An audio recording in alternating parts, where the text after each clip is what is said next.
We are currently licensed for online gambling operation with the Albany Gambling Control Commission.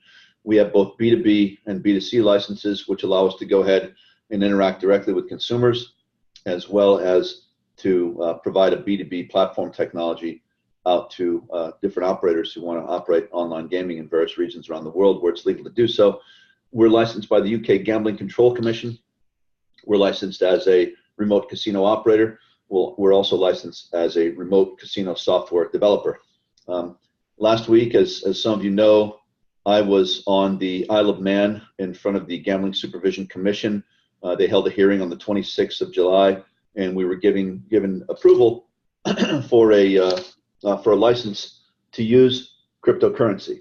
And in fact, some of the questions are around when are you going to use CBC for deposit and wager? And I can tell you the first step here is to obtain the license in order to do so.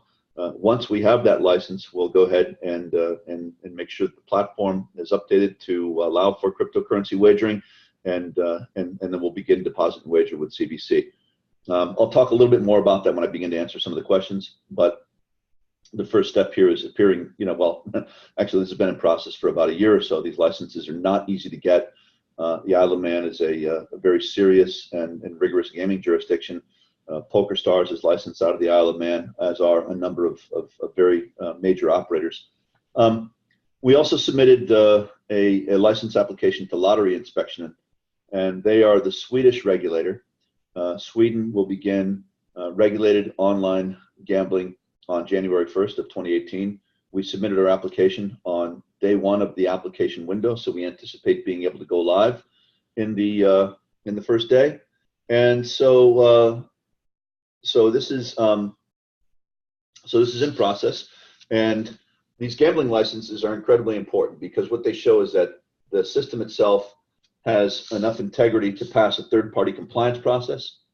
It shows that the governmental regulatory bodies that are responsible for allowing online gambling to take place have faith in the people that are operating these games, namely me and my executive staff, as well as the software that we provide, that it's done so in a fair way, that it's done so in a way that doesn't allow the criminal element to have any effect on gambling, and it's done so in a way that protects those that are at risk, those people who may have gambling problems, the young.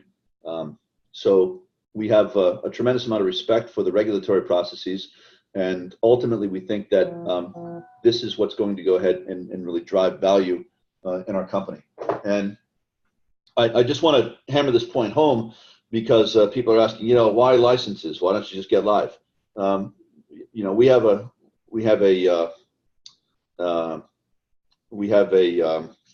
motto here at the company, and the motto is don't go to jail.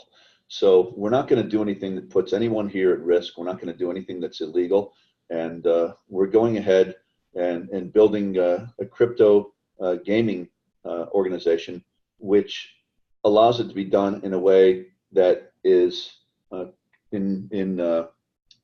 that's congruent with the licensing practices, and those really involve things like anti-money laundering and make sure that that drug traffickers and terrorists and things like that aren't actually taking advantage of the platform to launder money. And we have to be careful about this, and so that's what we're doing, and that's why the gambling licenses are important.